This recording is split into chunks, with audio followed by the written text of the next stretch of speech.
This is Tank's Vlog for September 5th, 2018. We are wrapping up the day in sports, and we are brought to you by Allow Me to Be Frank, the weekly podcast you can hear on SoundCloud and iTunes. Tomorrow we'll be releasing a new episode. It's a big football show. We had David Strauss from MyBookieAG giving you a little behind the scenes about odds and how would you take odds and what to expect from the upcoming NFL season. And of course, Stu Feiner, the source,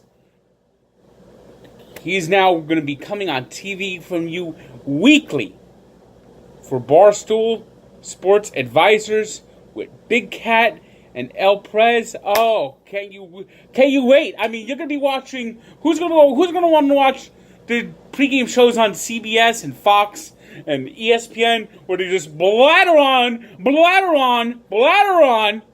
No, you're gonna want to watch Barstool Sports Advisors with the Source, Big Cat, and El Presidente. Oh, I can't wait to see it. That's where you're gonna get the true everyman view of the NFL, and not just a bunch of people blowing wind.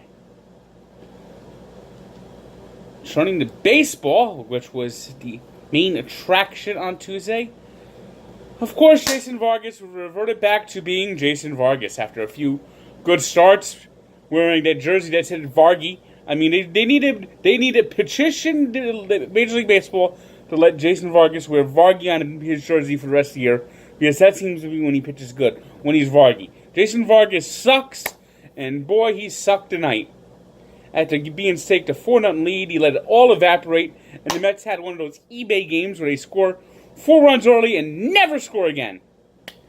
And then, of course, the Mets bullpen imploded, and the Dodgers won 11-4.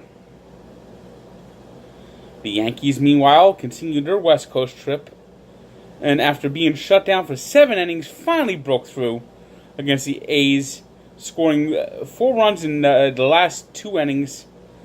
The big blow was Luke Voit with his go-ahead home run in the 8th after the Yankees tied the game on a bases-loaded walk by Jerry Familia in the 7th. Of course, the Yankees get the walk and then they leave them loaded. I mean, still a lot of problems here for the Yankees. They might have won the game 5-1, but there's still a lot of problems here. The win was important for the Yankees in the sense that if they want any hope of winning the division, which I think is personally gone, they can't afford any more to fall any further behind. And the Red Sox thumped the Braves today 5-1. Meanwhile, the A's don't get hurt by their loss as the sinking Seattle Mariners lost to the Baltimore Orioles at home 5-3, the same Orioles that are just 2 games away from 100 losses. An absolute inexcusable loss that the Mariners just simply could not afford. Benefiting is the Philadelphia Phillies, who beat the Marlins 9-4, and are now just 3 games back of the Braves for first place in the National League East. Cardinals, they ended their brief losing streak with an 11-8 win over the Washington Nationals as Marcell Ozuna hit 2 home runs. Cardinals remain the second wild card in the National League.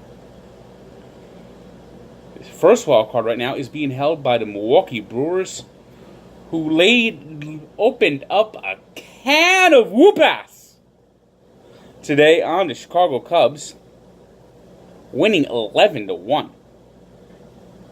Now, the Brewers are leading the wild card, but don't count them out of that division title right now. They trail by 4 in the loss column. Where things are even tighter is the National League West. Rockies got a 4th straight win today, beating the Giants 6-2 on a big bases-loaded triple by Carlos Gonzalez. Meanwhile, the Arizona Diamondbacks beat the Padres 6-0 While the Dodgers, of course, beat the Mets 11-4. We got 3 teams separated by a game and a half with the Rockies in first, Dodgers in second, Diamondbacks in third. And all 3 of them are right in the thick of that tight wild card race. Back to the American League, the Astros beat the Twins 5-2. So they put another game between them and the A's in the quest to win the West. The Tigers, meanwhile, beat the White Sox 8-3. Rangers beat the Angels 4-2. It was the Indians 9-3 winners over the Royals, while the Rays blanked the Blue Jays 4-0, and the Pirates made the Reds walk the plank 7-3. Today's 3 stars are Robbie Ray of the Diamondbacks, who allowed just 2 hits over 6 1/3 inning with 10 strikeouts. Yandy Diaz, who scored 3 runs, went 3 for 4 with a homer and 2 RBI as the Indians beat up the Royals. And Justin Verlander, who allowed 1 run on 3 hits with 8 strikeouts over 7 innings as the Astros beat the Twins. Today's birthday shout-out goes to the hero of the 1960 World Series, Bill Mazeroski, who turns 82.